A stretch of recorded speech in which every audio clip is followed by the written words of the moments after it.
illallah wahdahu la syarikalah wa ashhadu anna Muhammadan abduhu wa rasuluh. Allahumma salli wa sallim wa barik ala sayyidina Muhammadin wa ala alihi wa ashabihi ajma'in. Ayyuhal hadirun, ittaqullah haqqa tuqatih wa la tamutunna illa wa antum muslimun. Wa qala Allah ta'ala fil Qur'anil Karim, a'udzu billahi minasy syaithanir rajim. Man amila shalihan min dzakarin aw untha wa huwa mu'min falanuhyiyannahu hayatan thayyibah wa lanajziyannahum ajrahum bi ahsani ma kanu ya'malun. Shadaqallahul azim. Semoga hidup kita yang cuma sekali-kalinya di dunia ini, kita bisa merasakan bahagia, mulia, dan selamat. Apakah banyak uang pasti bahagia? Jawabannya tidak. Apakah gelar yang tinggi pasti bahagia? Tidak juga. Apakah jabatan yang dipandang hebat pasti membuat bahagia? Tidak. Apakah banyaknya followers, subscriber, popularitas pasti bahagia? Tidak. Apakah dengan memuaskan nafsu, berzina, atau melakukan apapun, melampiaskan syahwat dan nafsunya, dia akan bahagia? Pasti tidak. Kenapa? Karena bahagia menurut Al-Quran di antaranya adalah surat An-Nahl 97 tadi. A'udzu billahi minasyaitonir rajim. Man amila shalihan min dzakarin aw untha wa huwa mu'min falanuhyiyannahu hayatan thayyibah. Barang siapa yang beramal soleh, laki-laki maupun perempuan, dan dia beriman, maka Allah benar-benar memberikan kepadanya hayatan thayyibah, kehidupan yang penuh kebahagiaan, kehidupan yang dicukupi, kehidupan yang merasakan nikmatnya ibadah, kehidupan yang tenang batin ini, walaupun pasti banyak masalah. Dan nanti di akhirat nanti, walanajziyannahum ajrahum bi ahsani ma kanu ya'malun, dan Allah akan memberikan balasan pahala yang lebih baik dari apa yang mereka kerjakan. Jadi hadirin sekalian, dunia berikut isinya ini milik Allah, dibagikan oleh Allah kepada siapa saja, sesuka Allah. Mau baik tidak baik, soleh tidak soleh, mau patuh ke Allah atau mengkhianati Allah, kalau Allah mau kasih, kasih saja. Penjahat dikasih juga. Tetapi satu yang tidak diberi, namanya hayatan thayyibah, kehidupan yang baik. Jadi tidak usah terpukau kepada yang punya mobil mahal, rumah megah, jabatan tinggi, karena tidak ada apa-apanya, hanya casing saja, tidak jadi jaminan bahagia. Bahagia itu adalah kalau kita niatkan semua aktivitas kita menjadi amal soleh. Kita pasti meninggal, tidak ada satupun yang hadir ini. Walikulli ummatin ajalun, setiap umat pasti ada ajalnya. Fa idza jaa ajaluhum la yastakhiruna sa'ata wa la yastaqdimun. Jika datang saatnya yang ditetapkan, tidak bisa diakhirkan, dimajukan, walaupun sekejap tidak bisa. Kita pasti mati. Kullun nafsin dha'iqatul maut, pasti mati. Apa yang dibawa? Kita perhatikan.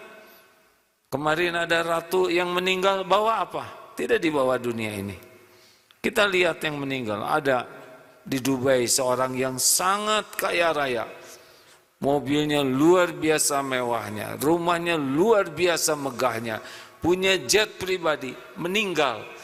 Foto-foto kekayaannya didampingkan dengan foto kuburannya yang hanya seonggok tanah dan disimpan batu. Tidak dibawa sama sekali dunia itu.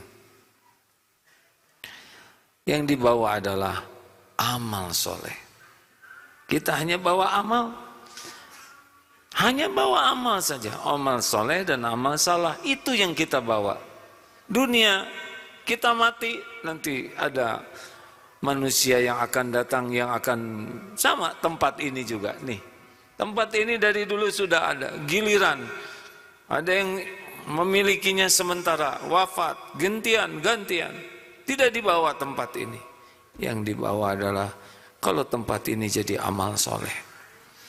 Di dunia bahagia, hayatan thayyibah dengan amal soleh. Di kubur pun kita bahagia, karena jadi bekal. Di yaumal hisab kita bahagia, akhirat bahagia. Kuncinya amal soleh. Amal soleh itu cuma 2 saja hadirin.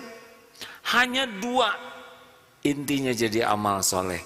1, niatnya benar-benar ikhlas lillahi ta'ala. Dan yang kedua, caranya benar di jalan yang Allah sukai. Jadi kalau melihat koruptor itu dijamin tidak bahagia. Hakul yakin, niatnya tidak benar, kelakuannya tidak benar. Kalau melihat seorang pezina, selingkuh sana, selingkuh sini, hakul yakin dia tidak akan bahagia. Niatnya tidak benar, caranya tidak benar. Karena bahagia itu hanya ada pada niat yang ikhlas dan perbuatan yang benar. Selebihnya tidak ada. Jadi kita tidak usah terpukau sama sekali ingin seperti ini, karena dia tidak bahagia. Bagaimana kau tahu itu tidak bahagia? Dia kelihatannya happy. Casing. Hati itu Allah yang membulak-balik. Allah buat saja dia miskin hatinya, capek memikirkan yang belum ada, tidak puas dengan yang ada. Fakrahu aina bainai, dia selalu takut miskin, capek ngambil lagi. Kita dengar kasus kemarin yang ditangkap KPK, hakim yang tidak agung sama sekali itu, bukan kurang kekayaannya, tapi dibuatlah hatinya miskin, jadi selalu mencuri, terus mencuri. Padahal sudah diberi jabatan dan kekayaan. Demikian, diberi 1 bukit emas, dia akan sibuk sekali memikirkan bukit emas yang lain. Tidak pernah menikmati dalam hidup ini. Karena bahagia hanya ada dalam niat yang ikhlas dan amal yang benar. Semakin ikhlas, semakin bahagia. Kurang ikhlas, kurang bahagia. Tidak ikhlas, tidak bahagia. Sederhana.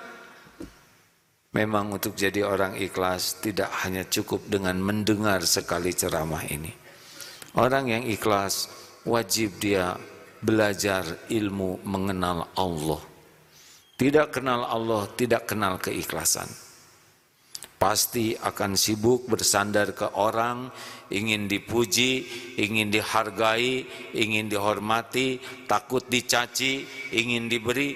Semakin kita berharap ke manusia, semakin tidak bahagia, semakin gelisah, semakin banyak kecewa, semakin banyak terluka, dan semakin banyak murka. Tapi orang yang berharap dari Allah, wa may yatawakkal 'alallah fahuwa hasbuh.